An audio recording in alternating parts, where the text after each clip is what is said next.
tous, je suis ravie de vous retrouver aujourd'hui dans une nouvelle vidéo, une petite vidéo blabla dans laquelle je voulais vous parler tout simplement de mon rééquilibrage alimentaire. Vous expliquer pourquoi j'ai voulu faire un rééquilibrage alimentaire, comment j'ai mis ça en place, toutes les petites astuces qui m'ont été données pour que ça se passe bien et surtout tous les bénéfices que j'en ai tirés, tout ce que ça m'a apporté de bénéfique à mon organisme, à moi-même et à mon bien-être mental. Et vous allez voir que franchement, ça vaut vraiment le coup. Allez, c'est parti. Alors, tout d'abord, pourquoi j'ai voulu faire un rééquilibrage alimentaire? Alors moi, j'ai remarqué que très souvent, les gens qui font des rééquilibrages alimentaires, c'est dans le but de perdre du poids. Je ne sais pas pourquoi, rééquilibrage alimentaire, c'est souvent associé à perdre du poids. Moi, c'était pas du tout ça que je recherchais. En fait, il y a à peu près 2 ans en arrière, j'ai commencé à être fatiguée. Vraiment fatiguée tout le temps. Une fatigue qui m'accompagnait tous les jours, malgré que je trouvais que j'avais une bonne hygiène de vie, que je faisais du sport, etc. J'étais toujours fatiguée. Et je me suis dit, peut-être que ça vient de mon alimentation. Peut-être qu'il y a quelque chose qui ne va pas. Dans tous les cas, moi, je suis convaincue depuis des années que l'alimentation joue vraiment un facteur clé dans notre bien-être. Donc, je me suis dit, je vais essayer de chercher de ce côté-là s'il y a quelque chose que je pourrais améliorer. Comment ? Par une diététicienne tout simplement parce que j'ai fait des recherches de par moi-même sur internet, j'ai écouté des choses, mais comme vous le savez, sur internet, on entend tout et son contraire, plein de conseils que d'autres personnes finalement vous disent de faire autrement, etc. On ne sait plus le vrai du faux, on ne sait plus quoi faire. J'ai essayé pendant plusieurs mois de mettre des choses en place pour m'aider, etc. Mais je voyais bien que finalement ça changeait pas grand-chose et que j'avais vraiment besoin d'aide, besoin que quelqu'un me conseille, déjà voit ce qui n'allait pas dans ce que je faisais parce que moi finalement je voyais pas ce que je faisais de mal. J'ai essayé de mettre des nouvelles choses en place, d'enlever des anciennes habitudes, etc. Mais ça marchait pas. J'étais toujours fatiguée, j'étais toujours, même si il y avait quand même un petit mieux, faut être honnête, mais c'était pas parfait, c'était pas ce que je recherchais. Donc j'ai décidé de me faire aider. Et pour me faire aider, du coup, j'ai décidé d'aller voir une diététicienne. Donc j'ai tout simplement cherché dans les pages jaunes qui pouvait m'aider autour de moi. Je me suis renseignée auprès de ma mutuelle. C'était cool, c'était remboursé, donc encore mieux. Donc cette diététicienne, en fait, c'était des rendez-vous téléphoniques, tout simplement. Il n'y avait même pas de présentiel, c'était des rendez-vous téléphoniques. J'ai fait un premier rendez-vous où elle m'a demandé, en fait, toutes mes habitudes. Déjà, mon mode de vie, est-ce que je fais du sport, est-ce que je suis sédentaire, comment je travaille, est-ce que je suis debout, est-ce que je suis assise, est-ce que je suis en famille, est-ce que je suis toute seule. Enfin, voilà, vraiment toute ma vie. Elle voulait savoir vraiment comment ma vie s'organisait au quotidien, sans même parler de nourriture, simplement comment se passait ma vie, comment je bougeais, etc. Ensuite, on en est venu à parler de la nourriture, comment je me nourrissais, quels étaient mes horaires pour me nourrir, est-ce que j'avais des horaires fixes, des horaires un petit peu plus compliqués, est-ce que je mangeais en famille, est-ce que je mangeais seule. Elle m'a également demandé mes goûts alimentaires, s'il y avait des choses que je mangeais pas, est-ce que j'étais végétarienne, est-ce que je mangeais de la viande, ce que j'aimais, ce que j'aimais pas. Moi, par exemple, je déteste le citron, donc je lui ai dit que j'aimais pas le citron et que c'était pas la peine de mettre des trucs à base de citron. Cet entretien a duré facilement, je dirais 40-45 minutes. Vraiment, on a vraiment parlé que de moi pendant 40-45 minutes. Elle a pris tout un tas d'informations sur moi. De là, l'entretien s'est terminé. Et une semaine plus tard, elle m'a envoyé tout simplement mon plan alimentaire que je devais mettre en application dès que possible. Donc elle m'a fait un plan alimentaire en fonction de moi, en fonction de mes besoins, de ma taille, de mon poids, de mon activité physique, de la façon dont je vis, de ma famille, etc. Et ce qu'il y a de bien, c'est qu'elle m'a envoyé un plan alimentaire qui était très simple à mettre en place avec toute la famille. C'est-à-dire que je me suis mis en rééquilibrage alimentaire, mais j'ai mis toute la famille avec moi. Comme ça, au moins, il n'y a pas 50 plats différents, tout le monde mange pareil. Et ça a fait du bien à tout le monde. Même si les enfants font un petit peu la tête parce qu'il y a des choses, c'est un peu compliqué. Donc, ce qui est bien dans ce plan alimentaire, c'est que elle ne m'a pas dit de manger telle chose à telle heure, tel machin, tel heure. Elle m'a donné des grandes lignes. Et avec ces grandes lignes, moi, je compose mes repas. Par exemple, elle ne me dit pas de manger du pain ou de manger des pâtes ou du riz ou quoi. Non, elle me dit, j'ai le droit à tant de quantité de féculents, c'est-à-dire pain, pâtes, riz, etc. J'ai le droit à tant de quantité de farine et à partir de ces quantités qu'elle me donne, je fais mes recettes. C'est-à-dire que un exemple tout bête, par exemple, je sais que le soir, j'ai le droit à 60 grammes de farine ou 120 grammes de féculents. Après, on choisit l'un ou l'autre. Moi, j'aime beaucoup faire des tartes salées. Donc, je sais que dans ma pâte à tarte, il y a 240 grammes de farine. Si je coupe ma pâte à tarte en 4, j'ai bien mes 60 grammes de farine. Donc, la pâte de ma tarte salée va me faire mes 60 grammes de farine, donc mon féculent. Voilà, donc en fait, je peux faire plein de recettes. Je peux faire également des gâteaux parce que je sais que dans une part de gâteau, j'ai tant de grammes de farine, donc ça va venir en plus de mon féculent pendant mon repas. Tous mes repas s'articulent comme ça et du coup, c'est vraiment très simple parce que on mange mieux, mais on mange comme d'habitude en fait, finalement. Puisque si j'ai envie de me faire un petit dessert, un petit gâteau, un petit truc comme ça, je le fais simplement. Après, c'est une gymnastique intellectuelle en fait. C'est-à-dire que je sais que ma part de gâteau, par exemple, va faire, je vous dis n'importe quoi, dans ma part, il y a 20 grammes de farine. Donc, il va falloir que j'enlève ces 20 grammes de farine à mon total de féculents de mon repas ou de ma journée. Donc, je sais que je vais devoir réajuster sur mes féculents pendant mon plat principal, etc. Mais en fait, au début, ça nous semble hyper compliqué. Mais après, ça se met très vite en place et on prend très vite les habitudes. Et du coup, ça permet, enfin, en tout cas pour moi, le rééquilibrage. Il y a Mimi qui va boire. En tout cas, moi, depuis que je fais ce rééquilibrage alimentaire et du coup que je respecte ces quantités qui sont adaptées à moi, je n'ai plus cet effet ballonné en sortant des repas. Moi, je suis une grosse bouffe. Moi, j'aime manger, j'aime les bonnes choses, j'aime cuisiner. Et c'est vrai que j'ai toujours eu cette tendance depuis très longtemps, depuis toute petite, je crois même, de vouloir sortir du repas en ayant la peau du ventre bien tendue. Voilà, j'ai toujours eu cette habitude de sortir des repas vraiment en ayant finalement trop mangé, sauf que c'était une habitude, donc je me rendais pas forcément compte. Moi, je m'arrêtais de manger quand vraiment j'étais repue, quoi. Et là, en fait, j'ai appris que non, en fait, je sors du repas où j'ai bien mangé, mais je suis pas surchargée de nourriture. En fait, je sors du repas, j'ai plus faim et je suis bien. Je suis bien. Et j'avais jamais connu cette sensation. C'est bête, mais j'avais jamais connu cette sensation.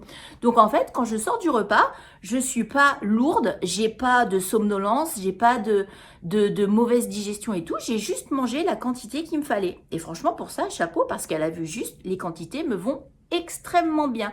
Donc en fait, je me rendais compte que je mangeais vraiment trop avant, mais vraiment trop, et que en fait, cette fatigue aussi était générée par toute la digestion que je devais mettre en place pour pouvoir éliminer tout ce surplus de nourriture que je n'ai plus aujourd'hui. Donc ça, c'est vraiment le point positif à mettre en avant, c'est que je n'ai plus cet effet de lourdeur. Et ça, franchement, mais qu'est-ce que c'est cool.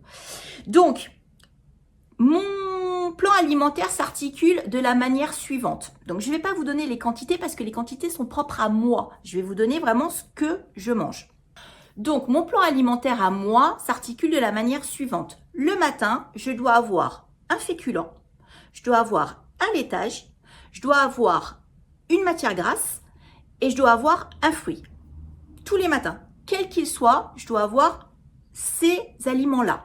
Donc, ça peut être du pain avec du beurre, avec une poignée de petits fruits rouges ou un fruit tout simplement, avec un yaourt nature ou un fromage blanc. Ça peut être mes fameux pancakes avec un petit peu de beurre de cacahuète et un fruit à côté. Ça peut être du muesli, ça peut être plein de choses, ça peut être une part de gâteau avec une petite poignée d'oléagineux à partir du moment où je respecte mes quantités. Ensuite, je passe au déjeuner.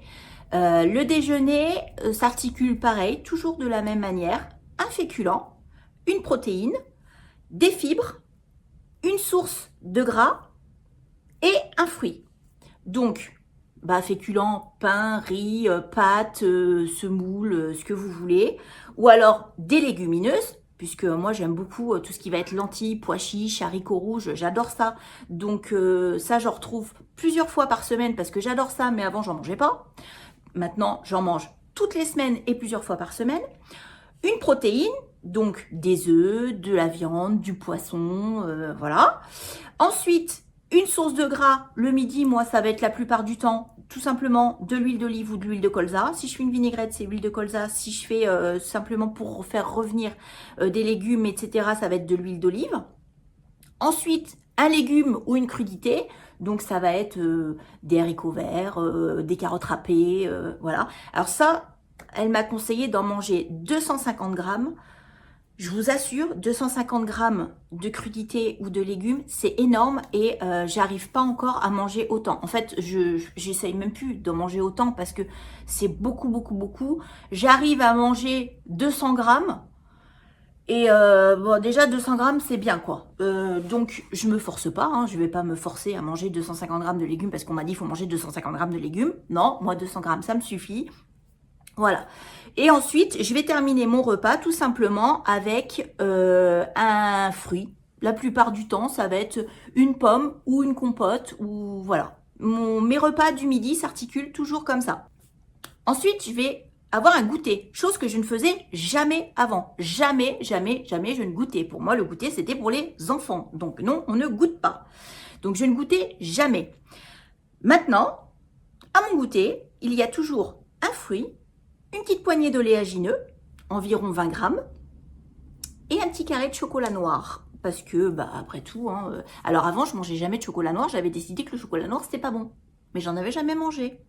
Et en fait, le chocolat noir, c'est très très bon. Il faut juste habituer notre palais. Moi, maintenant, je prends du chocolat noir à 85%. J'adore ça. Je m'en prends un petit carré au goûter. Et souvent, je me prends aussi un petit carré après le déjeuner. Après le déjeuner, je bois souvent mon thé, mon demi-litre de thé. Et du coup, je mange pas tous les jours, mais très souvent, un petit carré de chocolat noir avec mon petit thé. Et j'avoue que j'aime bien. Et donc, j'ai aussi ce fameux carré de chocolat noir avec mon goûter. Et du coup, ce petit goûter que je prends en général vers 16h, 16h30, ça dépend, soit avant d'aller chercher Julie à l'école, soit en revenant de l'école, ça dépend de ma faim, me permet de tenir jusqu'au dîner du soir. Et le dîner s'articule comme le déjeuner, c'est-à-dire poisson, viande ou œuf, féculents, légumes, une source de gras, donc pareil, de l'huile la plupart du temps, un fruit, mais en plus, je rajoute un petit fromage blanc, puisque le soir, je mange mon petit fromage blanc. Alors, ce petit fromage blanc, ou petit suisse, ou yaourt, enfin, une source de laitage, soit je le mange le soir, soit je le mange le midi. Mais en fait, en règle générale, quasiment tout le temps, je le mange le soir. Pas le midi. Le midi, j'y pense même pas. J'ai pris l'habitude de le manger le soir. Et j'aime bien, j'adore ça. Avec un fruit mélangé dedans, j'adore ça. Donc, mes journées s'articulent comme ça tout le temps. C'est une gymnastique intellectuelle à faire au début. Mais en fait, on prend très très vite l'habitude. Et comme on se sent hyper bien dans cette alimentation, et bien en fait les automatismes se prennent très très vite. Et puis encore une fois, voilà, comme c'est pas vraiment aujourd'hui tu manges des pâtes, non, c'est aujourd'hui, si tu veux des pâtes tu manges des pâtes, mais si tu veux te faire un truc avec de la farine à l'intérieur, tu te fais un truc avec de la farine à l'intérieur. Donc si aujourd'hui j'ai décidé que j'avais envie de manger un petit gâteau, et ben je fais mon gâteau, je calcule ma quantité de farine et je mange mon petit gâteau, et puis je mange moins de féculents avec ma protéine, et puis basta. Et puis tout s'équilibre, et avec ce rééquilibrage alimentaire, et ben je me sens tellement mieux, mais tellement tellement mieux. Donc, vous allez voir tous les bénéfices que ça m'a apporté. Alors, premier bénéfice que ça m'a apporté, tout simplement, un bien-être général que j'avais pas connu depuis très longtemps. Mais vraiment, un bien-être général. C'est-à-dire que je n'ai plus de ballonnement, je n'ai plus de sensation de lourdeur, je n'ai plus de remontée gastrique, je n'ai plus de... excusez-moi, mais de flatulence, beaucoup moins du moins. Enfin, vraiment un bien-être général que je n'avais jamais connu avant. Je suis beaucoup moins fatiguée. Bon, toujours un peu, c'est normal, on travaille, il y a les enfants, on se lève tôt le matin, machin, voilà, on est tous fatigués, mais beaucoup moins qu'avant. Je me sens vraiment beaucoup mieux. J'ai plus cette sensation d'avoir envie de dormir après manger, cette sensation de coup de pompe en fin de matinée. J'ai une bien meilleure digestion. Je sens que dans mon ventre, tout se passe bien, tout est apaisé, tout va bien. Il n'y a pas de remontée vers le haut, il n'y a pas de remontée, de descente vers le bas qui se passe mal. Tout va bien. Tout est régulé en fait, c'est ça. C'est que j'ai l'impression que tout s'est régulé en apportant les bonnes choses dans mon corps. Ensuite, qu'est-ce que je n'ai plus? Je n'ai plus ces envies de sucre. Avant, en fin d'après-midi, tout le temps vers 17h, 17h30, je me mettais à avoir des envies de sucre. D'abord, je commençais à avoir un peu faim, un peu machin, parce que le repas du midi commençait à être loin, mais le repas du soir était encore loin. Et j'avais envie de sucre et j'avais envie de manger aussi. Non, j'avais pas envie de manger, j'avais envie de bouffer. Mais vraiment, moi, je me suis vue certains soirs vers 18h ouvrir tous mes placards et manger le premier truc qui me passait sous le nez parce que j'avais envie de manger. Pas parce que j'avais tel aliment qui me faisait envie ou quoi. Non, parce que j'avais envie de manger. J'avais vraiment ce besoin de mettre quelque chose dans mon corps. Et ça, je ne l'ai plus jamais depuis que je fais un goûter. Un goûter qui peut être simplement une pomme avec quelques amandes et un petit carré de chocolat noir. J'arrive parfois le soir au dîner, j'ai même pas faim. Je mange parce que j'ai envie de manger, parce que, encore une fois, j'aime manger. Mais je commence à avoir une petite sensation de, voilà, mais je pourrais rester encore 1 heure de plus sans manger sans aucun problème. Je n'ai plus du tout, ces envies de manger en fin d'après-midi. Plus jamais. Par contre, jamais je sauterai mon goûter. Ça n'arrive plus jamais. Quel que soit l'endroit où on va, même si on va se promener, c'est le week-end, machin bidule, j'ai toujours un petit goûter dans ma poche. J'ai toujours eu l'habitude d'emmener le goûter des enfants. Bah maintenant, il y a mon goûter aussi à moi. Je peux vous garantir qu'il y a une pomme, une banane, un machin. Alors là, je pars jamais sans. Hein. Ça, c'est sûr et certain. Parce que, bah, pareil, j'essaye de pas prendre de goûter à l'extérieur, parce qu'à l'extérieur, ça va tout de suite être une gaufre, une crêpe, une glace, machin. Non, ça, j'essaye d'éviter. Ça m'arrive de le faire, hein. On n'est pas non plus dans la restriction et la privation, mais j'essaye au maximum d'avoir nos petits goûters à nous. D'abord, ça coûte moins cher, hein, on va pas se mentir, et puis c'est quand même vachement plus sain. Et puis on est quand même vachement mieux parce que moi en plus j'ai fait l'expérience il n'y a pas si longtemps de ça, de manger une glace dans l'après-midi au moment du goûter. Allez, on se fait plaisir, une bonne glace. Et ben j'étais pas bien jusqu'au soir. Trop de sucre, trop lourd, trop. D'abord je l'ai même pas fini ma glace. Une première, je crois que ça m'est jamais arrivé de ma vie. Mais jusqu'au soir, pas bien quoi. Mon corps, fallait qu'il élimine tout ce sucre, tout ce... Eh ben, j'ai dit, je suis pas prête de reprendre une glace. Hein. Ça va être fini. Qu'est-ce que j'ai eu de plus? Le fait d'avoir un vrai petit déjeuner bien équilibré le matin, c'est-à-dire d'avoir un fruit, d'avoir une source de lipides, d'avoir vraiment du féculent de qualité, à base de farine complète ou semi-complète, etc. Ou alors des flocons d'avoine. Je n'ai plus du tout ce coup de pompe que je pouvais avoir vers 10h30, 11h avant. Moi, je mange très tôt le matin parce que j'embauche très tôt à mon travail. Et avant, j'avais toujours vers 10h30, même des fois 10h, vraiment ce coup de pompe où j'étais fatiguée, plus d'énergie, plus de puis le repas de ce midi, c'est encore loin. Et parfois, ça m'arrivait, le truc à ne surtout pas faire, mais que j'ai fait pendant des années, d'aller au distributeur et de me prendre alors par un moment c'était des Twix. Je prenais des Twix en me disant ça va me faire un shoot de sucre, allez, comme ça je suis partie jusqu'à midi. Mais ne faites pas ça, c'est encore pire. C'est encore pire, jamais. Et ça je l'ai fait pendant des années. Alors pas tous les jours, loin de là, hein. Même pas toutes les semaines, mais de temps en temps ça m'arrivait, je me disais bah allez, je vais me chercher un truc au distributeur, ça va me donner un petit shoot de sucre et puis ça va aller mieux. Non, le shoot de sucre c'est le truc qu'il faut surtout pas faire. Et donc tout ça pour dire que en ayant un petit déjeuner parfaitement équilibré que je prends très tôt le matin, ça m'emmène jusqu'au midi sans aucun problème, sans coup de mou, sans fatigue, sans rien. Alors je dis pas que je commence pas à avoir faim vers 11h, 11h30, mais j'ai juste faim. j'ai pas un coup de mou ou un coup de pompe. Non, j'ai juste mon estomac qui dit il va être temps de manger. Là, il va être temps de. Mais je suis au taquet, tout va bien. J'ai juste une petite faim, c'est tout. Donc alors ça, c'est super.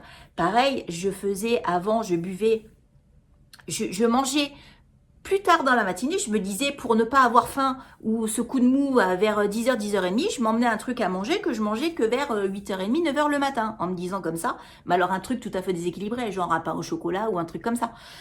Et je me disais, je vais le manger vers 8h30, 9h, comme ça, je vais pas être mal vers 11h. Ah ouais, sauf que, du coup, le matin, moi, je faisais quoi? Je buvais du thé, à jeun, comme ça.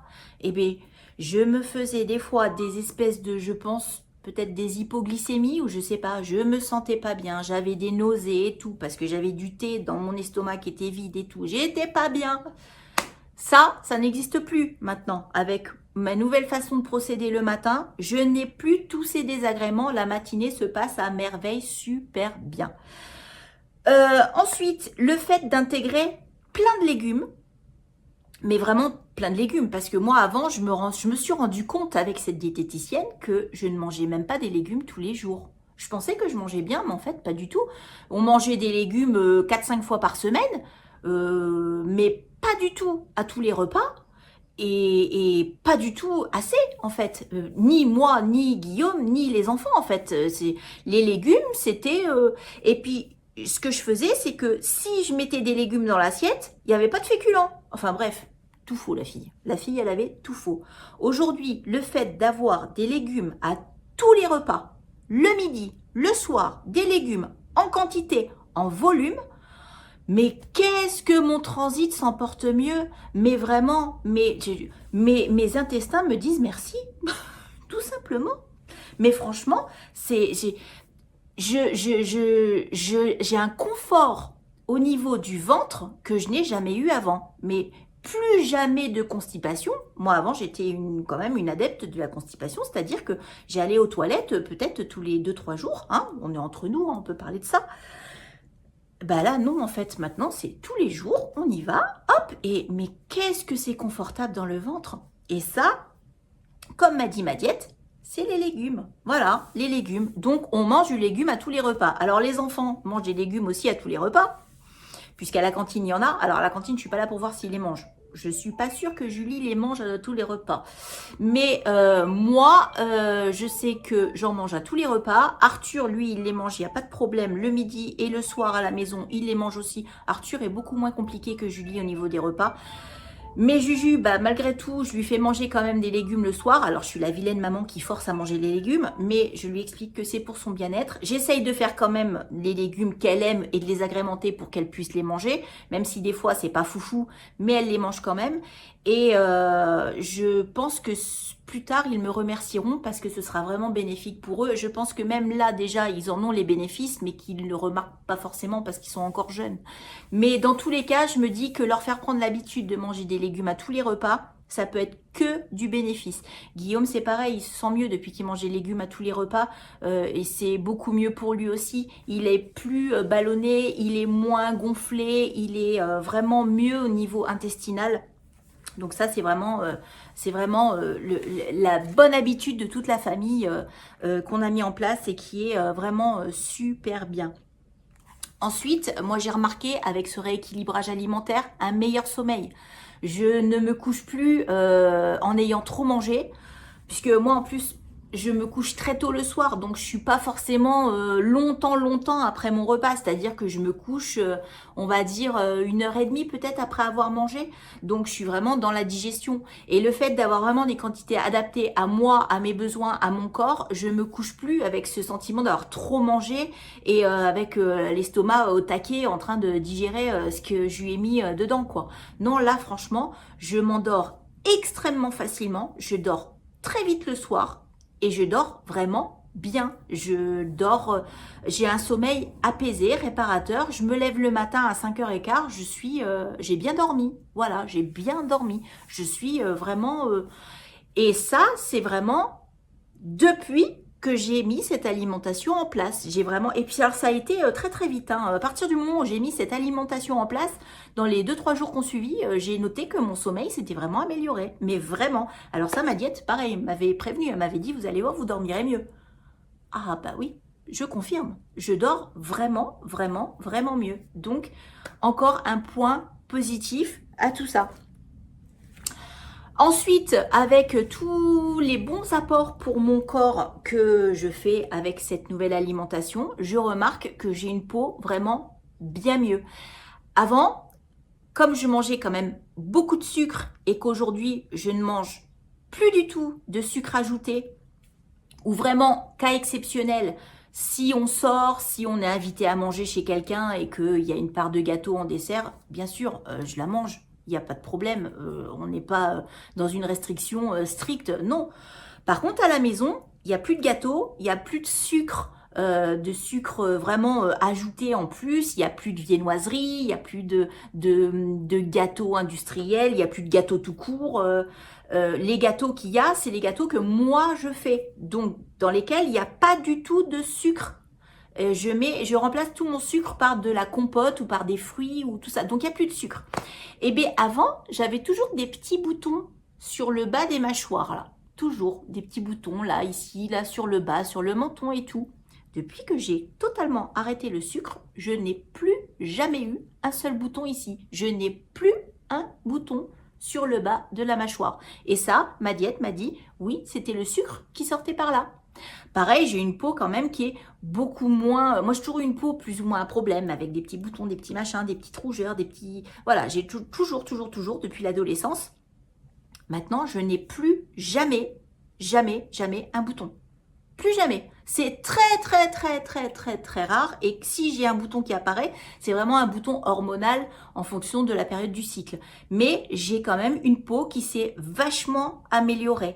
Donc ça, ben, les fruits, les légumes, l'hydratation aussi, bien sûr, l'hydratation aussi y joue, puisque pour en venir à l'hydratation, ma diététicienne m'a aussi calculé la masse hydrique, je crois que c'est comme ça que ça s'appelle, que je dois consommer tous les jours. C'est-à-dire qu'en fonction de ma taille, de mon poids, etc., elle m'a calculé grosso modo combien de litres d'eau je dois boire tous les jours. Et du coup, j'ai augmenté ma consommation d'eau, même si je buvais déjà beaucoup avant. Il n'y avait pas forcément de problème de ce côté-là, puisque j'ai toujours beaucoup bu, je me suis toujours beaucoup hydratée. J'ai quand même réajusté légèrement à la hausse, un tout petit peu. Donc, je pense que tout ça, ça doit y jouer. Donc, voilà, ce rééquilibrage alimentaire, c'est vraiment du bénéfice, du bénéfice, du bénéfice. Je n'y vois aucun inconvénient à vous partager. C'est vraiment que du positif. Le mot de la fin, ce sera du bien-être avec ce rééquilibrage alimentaire. En tout cas, si vous êtes dans le même cas que moi, à vous sentir fatigué, à vous sentir pas très bien dans votre corps, je vous invite vraiment à aller voir un professionnel de santé, une diététicienne, pour vraiment voir ce qui ne va pas dans votre alimentation et mettre des choses en place, parce que franchement, le seul regret que j'ai, c'est de ne pas l'avoir fait avant. Mais vraiment, aucun regret. Je me sens mieux maintenant et pour rien au monde, je ne reviendrai en arrière. Pour rien au monde. Vraiment que du bénéfice. Encore une fois, ce programme alimentaire est fait pour moi, en fonction de mes besoins, en fonction de ma vie, de mes habitudes de vie. Peut-être que vous, votre diététicienne ou votre diététicien, vous donnera des choses différentes à faire. Moi, elle a fait en fonction de mes goûts, en fonction de ma famille, en fonction de mon mode de vie. Mais vraiment, ça vaut le coup de le faire. Ça vaut le coup de franchir le pas. Et après, mais c'est tellement simple à mettre en place et on n'y a tellement que des bénéfices qu'on n'a qu'une envie, c'est de rester dans ce schéma alimentaire-là. J'espère que cette vidéo vous aura plu, qu'elle vous aura appris des choses. J'espère que peut-être ça vous aura motivé à franchir le pas aussi. Peut-être que tout ce que j'ai dit, vous le saviez déjà. J'espère que je me suis pas trop éparpillée partout parce que alors ça moi c'est moi, ça je pars dans tous les sens. J'espère que ça aura pas été trop confus et que ça aura pu vous aider. En tout cas, c'était ce que je voulais vous partager et je vous fais des gros bisous et je vous dis à très bientôt dans une prochaine vidéo. Bye!